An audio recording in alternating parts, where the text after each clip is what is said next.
Καλησπέρα φίλες και φίλοι σε άλλη μια εκπομπή στον πυρήνα της πολιτικής. Σήμερα καλεσμένος είναι ο κύριος Μάριος Σαλμάς. Κύριε Σαλμά, καλησπέρα. Ευχαριστώ για την αποδοχή. Καλησπέρα σας και εγώ ευχαριστώ για την πρόσκληση.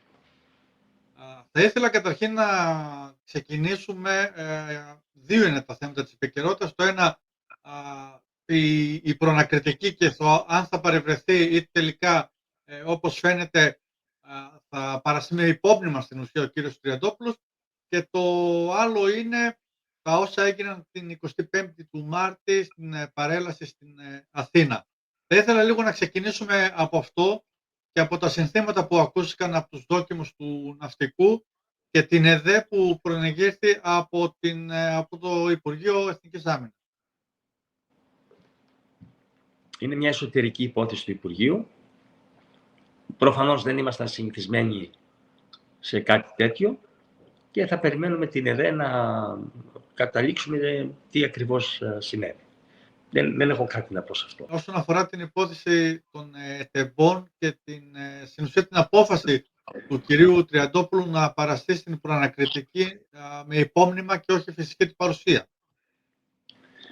Προφανώς ήθελε να αποφύγει τη βάσανο της κοινοβουλευτικής αυτής διαδικασίας που προβλέπεται από τον κανονισμό της Βουλής και το Σύνταγμα. Η αλήθεια ποια είναι τώρα? Κάθε φορά που γίνεται μια εξεταστική ή προανακριτική επιτροπή,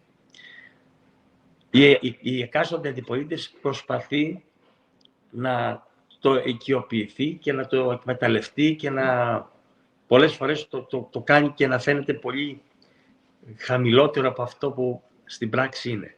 Η δε κυβέρνηση, επειδή διαθέτει την πλειοψηφία, συνήθως απαλλάσσει των ευθυνών τον Υπουργό, ο οποίος περνάει την εξεταστική προανακριτική, και έτσι δεν λειτουργεί ουσιαστικά ο σκοπός για τον οποίο ο συνταγματικός νομοθέτης σύστησε και προέβλεψε την σύσταση προανακριτικών επιτροπών για τους υπουργούς.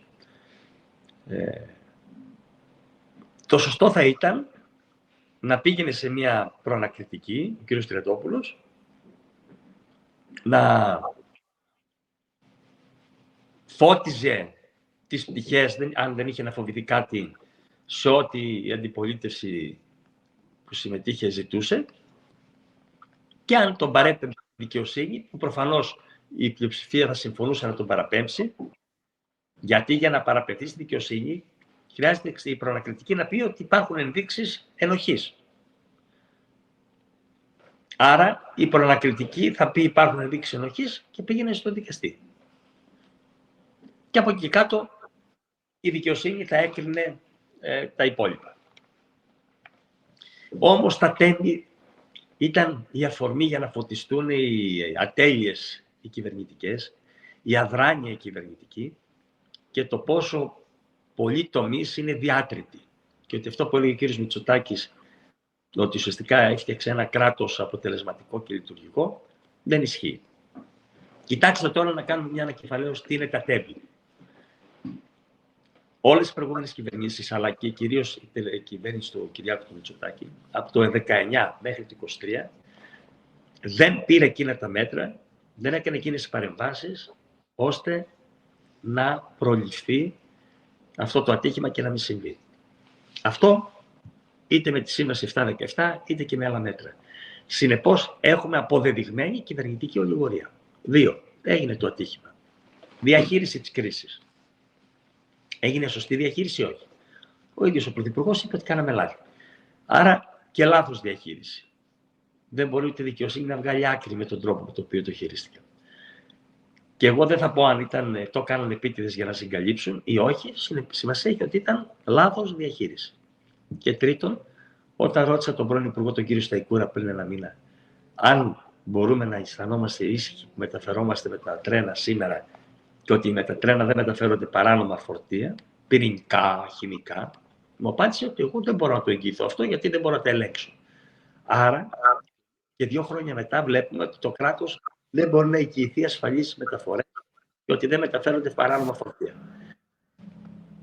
Τι περισσότερο θέλει κανείς για να πει έλλειψη μέτρων, πλημέλεια πολιτικών και ανεπάρκεια πολιτικής. 2, κακή διαχείριση της κρίσης. Και 3, μη συμμόρφωση στα επόμενα 2 χρόνια και μη διόρθωση των στρεβλώσεων. Δεν χρειάζεται κριτική ο κ. Μητσοτάκης. Αυτά είναι αποδεδειγμένα. Δεν είναι αυταπόδεικτα, αποδεδειγμένα και τα έχει παραδεχτεί. Τώρα το αν είναι συγκάλυψη ή όχι, αυτό είναι κάτι το οποίο το αφήνω απ' έξω. Εγώ κρατώ την πολιτική ανεπάρκεια. Άρα, όταν το λες στον Πρωθυπουργό και ο Πρωθυπουργός δεν το καταλαβαίνει, τότε γίνεται αυτό που είπε ο πρώην Πρωθυπουργός ο Κώστας ο Καραμανλής, όταν νομίζεις ότι άλλοι έχουν άδικο και εσύ έχεις δίκιο, κάτι συμβαίνει τότε. Και αυτό που συμβαίνει είναι αυτό που δεν κατάλαβε ο Κυριάκος Μητσοτάκης, γι' αυτό και τα ποσοστά είναι στο 21-22%. Όταν τον προειδοποίησα στο 28,2% των ευρωεκλογών να αλλάξει το καράβι κατεύθυνση, πέταξε μένα από το καράβι και αυτό συνέχισε να πηγαίνει στα βράχια. Και φυσικό απακόλουθα είναι ότι οι δημοσκοπήσεις φαίνουν στο 21-22%, ενώ παίζει μόνος του, ενώ η αντιπολίτευση στην πράξη δεν συνιστά παράγοντα και κυβερνητική πιθανότητα στην άποψη των πολιτών. Το να παίζεις μόνος σου και να καταρρέεις δημοσκοπικά είναι μοναδικό. Αυτά για τα τέμπη. Θα πάμε λίγο τώρα όσον αφορά το Αιγαίο και τα νησιά κυρίως του Ανατολικού Αιγαίου, καθώς όπως ο ίδιος ο Πρωθυπουργός ανακοίνωσε, έχει επεκταθεί η βίζα για να υποστηριχθεί ο τουρισμός σε αυτά τα νησιά όσον αφορά τους Τούρκους τουρίστες. Αλλά από την άλλη έχουμε, εδώ και 1 μήνα, ο Δήμαρχος Αλεξανδρούπολης τόνισε ότι γίνονται περίεργες και πάρα πολλές αγοροπολισίες στην περιοχή του Εύρου. Αυτό το βλέπουμε και στα νησιά του Ανατολικού Αιγαίου. Και σήμερα έκαναν ερώτηση 11 βουλευτές της Νέας Δημοκρατίας για αυτό το γεγονός. Στο τελευταίο διάστημα γίνονται επιθετικές αγορές από την Τουρκία στα νησιά του Ανατολικού Αιγαίου αλλά και στον Εύρο, σε κτήματα ή και επιχειρήσεις και οικόπεδα. Θα περιμένουμε την απάντηση του Υπουργού για να ενημερωθούμε και εμείς αν συμβαίνει όντως αυτό. Από τη στιγμή που βγήκε πριν 1 μήνα και έκρωσε τον κόδωνα του κινδύνου ο Δήμαρχος Αλεξανδρούπολης, νομίζω ότι ισχύει. Πριν είπατε για αλλαγή κατεύθυνση στη ρότα του καραβιού.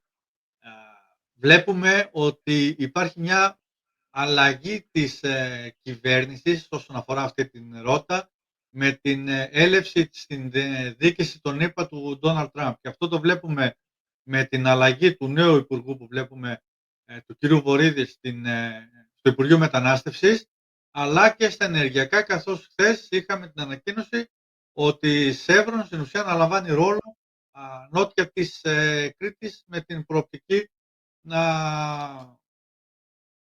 Το χάσαμε.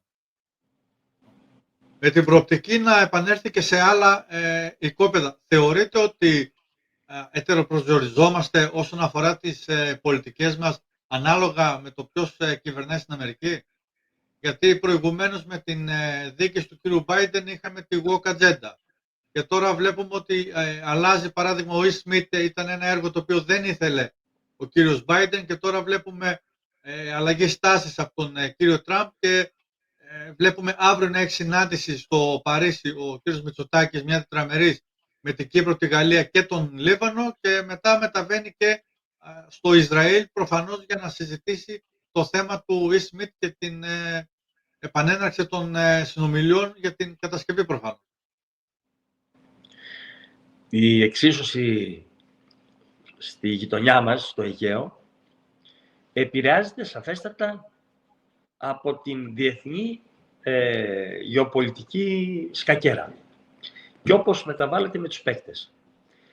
Η αλήθεια είναι ότι οι καλές σχέσεις που είχε ο Πρωθυπουργός με τους δημοκρατικούς ωφέλησαν τη χώρα όσο, όσο η δημοκρατική ήταν στο τιμόνι της Αμερικής. Το γεγονός ότι ο Πρωθυπουργός υπερέβαλε και τοποθετήθηκε δημόσια εναντίον του σημερινού Πρόεδρου των ΗΠΑ, αποδεικνύεται εσφαλμένη κίνηση. Όπου πάλι όμως εκτιμώ ότι δεν θα το πληρώσει η χώρα, γιατί η Αμερική είναι σοβαρό κράτος και τα σχεδιαστήρια δεν βρίσκονται πάντα στο Λευκό Οίκο, αλλά βρίσκονται στο State Department, βρίσκονται σε άλλους κυβερνητικούς οργανισμούς που καθορίζουν διαχρονικά τις συμμαχίες και τα σχέδια που θέλουν να πετύχουν οι ΗΠΑ. Σε αυτή την εξίσωση η Ελλάδα δεν πάβει να είναι σταθερός παράγοντας, να είναι φιλικό κράτος προς τις ΗΠΑ και σε κάθε περίπτωση μέλος του ΝΑΤΟ και με ένα μεγάλο μέγεθος της ελληνικής ομογένειας που επηρεάζουν και τα εκεί τεκτενόμενα. Επομένως, θέλω να ελπίζω ότι δεν θα δούμε αλλαγές στην στρατηγική των ΗΠΑ όσον αφορά το Αιγαίο και σε αυτό βοηθάει λίγο και ο Ερντογάν με το χαρακτήρα και τον τρόπο με τον οποίο πολιτεύεται, εκφράζεται και συμπεριφέρεται. Είδαμε.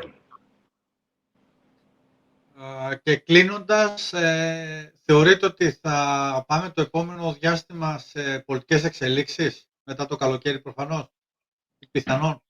Νομίζω όχι. Ο Πρωθυπουργός δεν θα εγκαταλείψει, γιατί ξέρετε οι Πρωθυπουργοί έχουν άλλα κριτήρια με τα οποία αποφασίζουν αν θα πάνε σε εκλογές ή όχι. Δεν έχουμε δει Πρωθυπουργό να πάει σε εκλογές για να χάσει πρόορες. Αυτή τη στιγμή φαίνεται ότι ο Κυριάκος Μητσοτάκης έχει εξαντλήσει το πολιτικό του κεφάλαιο. Είναι μια αναστρέψιμη η φθορά και νομίζω ότι θα προσπαθήσει να εξαντλήσει, ελπίζοντας μήπως αλλάξουν τα δεδομένα σε 2 χρόνια. Θεωρείτε ότι πιθανόν να παραδώσει το δαχτυλίδι ή να πάμε σε εσωκομματικές εκλογές με υποψηφιότητες ισχυρές του κυρίου Δένδια και του κυρίου Χατζηδάκη? Μιας και είναι νούμερο 2 και κατά κάποιο τρόπο μήπως δείχνει τον επόμενο ηγέτη από την πλευρά του Κυριάκου Μητσοτάκη? Είναι νωρίς να λέτε ονόματα και είναι νωρίς να προδικάζετε. Ο χρόνος είναι πολύ μέχρι τις εκλογές, αλλάζουν όλα. Σίγουρα, αν δρομολογούσε ο ίδιος ή το ζητούσαν οι βουλευτές μια αλλαγή ηγεσίας εν πτήση στη Νέα Δημοκρατία και επακόλουθα στην Πρωθυπουργία, θα διευκόλυνε πάρα πολύ τα πράγματα. Διότι το πρόβλημα είναι ο Κυριάκος Μητσοτάκης, δεν είναι η Νέα Δημοκρατία σήμερα.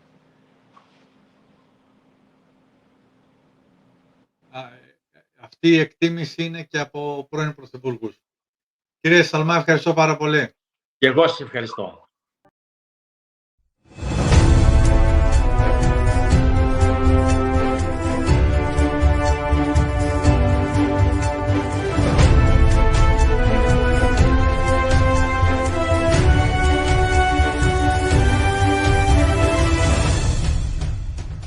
Αν σας άρεσε το βίντεό μας, κάντε εγγραφή στο κανάλι, πατήστε like και αφήστε το δικό σας σχόλιο. Ευχαριστούμε για την υποστήριξη.